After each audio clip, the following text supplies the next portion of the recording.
So today we have a few more questions to answer from our subscribers. When the agents arrested Mr. Anderson, they implanted a bug through his belly button. This robotic bug is somewhat of an enigma. Not much is known about it and its functions. So why did the agents let Neo go to then just track him down again? What was their plan? When the Matrix simulation was created, was all of human history replicated in it? Or did the machines modify or create new human history? A version that would work in the robot's favor. Welcome to Matrix Explained.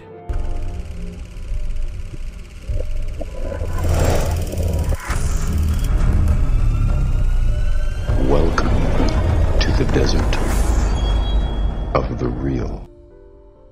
Today's first question comes from KO3. Is the whole history of humanity simulated, and the human civilization before the war with the machines had a different story? Or did the machines collected all the information about the history of mankind and copied it in the Matrix? The answer to this question is divided between the Matrix and Matrix Reloaded. First, we have Agent Smith's telling of history in the Matrix. He explained that the first Matrix was created as a paradise, so the assumption is that the real history of mankind was not used, only historical events that the machines fabricated, believing that they would be pleasing for the humans.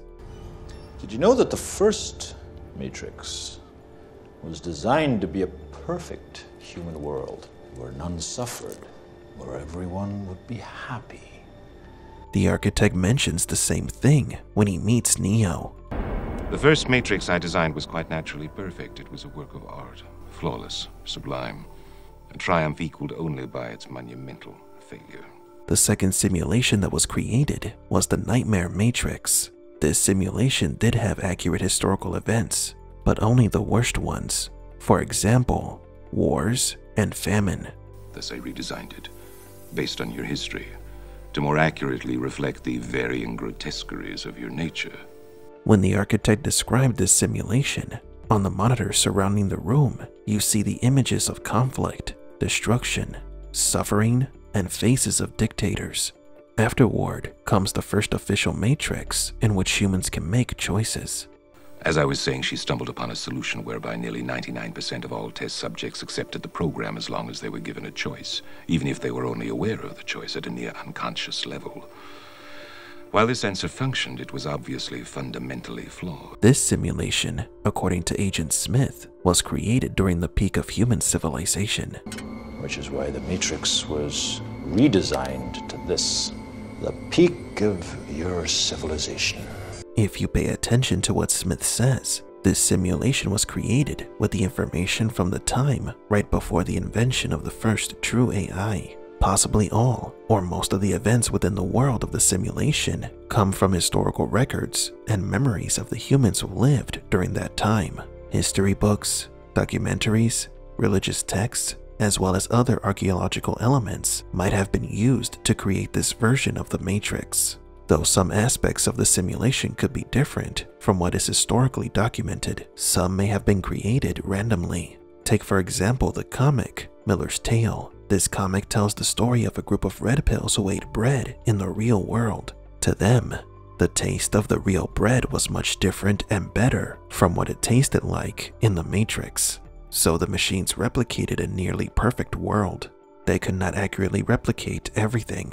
Some inaccuracies may have been intentional for the machine's benefits, but as far as we understand, most events that occurred during the human civilization before the creation of the true artificial intelligence and the machine war are accurate. Our last question comes from Alicia, the alien. Completely odd, but I would be interested to learn more about the use, purpose, and functionality of the agent's tracking device / bugs that they seem to possess. We only see this used in Neo's first interrogation, and that's it. But it still exists, implying purpose which could be more fascinating than one could first think of initially. These bugs are tracking programs that are installed in the Blue Pill's residual self-image. This is one of the agent's many tools at their disposal. Now you might be wondering, why do the agents need to tap Neo if Neo was already connected to the simulation? The reason is that the agents can see all the connected Blue Pills. They can mindjack any human in the simulation if needed from a short distance. Another one of their perks. For the agents, all who are connected are the same, so putting this bug in Neo makes him unique to their system, making it easier for the agents to find him from anywhere. What's interesting about this Bugbot is that it resembles a sentinel. Perhaps in the real world, there are similar small robots being used on the humans born from pods. Who knows if all the inhabitants of Zion are being tracked without them knowing? Another point of view that is used to define what this bug is comes from Peter Lloyd's book, Exogenesis of the Matrix. And I quote, "Trinity says that Neo is dangerous to them before he is cleaned. We can infer that the Bugbot is actually a munition, probably a Semtex device that will detonate when it hears Morpheus's voice, killing both Neo and Morpheus and everyone else in the room. Just before it is implanted, the Bugbot takes an appearance of an animated creature, with claws writhing, yet after Trinity has jettisoned it out of the car window, it returns into an inert form. It is another illustration of the agent's limited use of the shape-shifting loophole in the Matrix software, which lets an avatar object transform its properties under programmed commands." End quote. This theory of Neo carrying a bomb in his body does make sense, since the agents did let him go after arresting him. They knew that Neo was going to be contacted by Morpheus again, so the agents planned to intentionally let Neo go, have him meet up with Morpheus and his people, and blow up the Bugbot that was inside of him, killing everyone nearby, including one of the Resistance leaders, is a clever and brilliant idea. In theory, the agents of the sixth simulation are not brutes. They are highly intelligent programs that use technologies and spy tactics to defend the simulation. So there is some merit to the theory of the explosive Bugbot.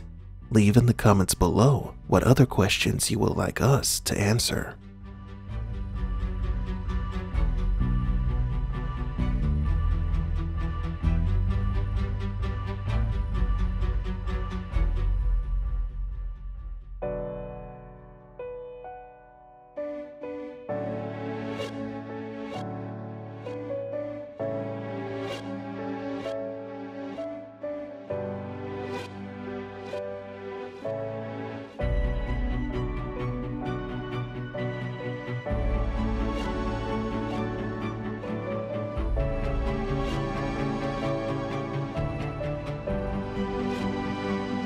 For Matrix Explained, please leave a like and subscribe.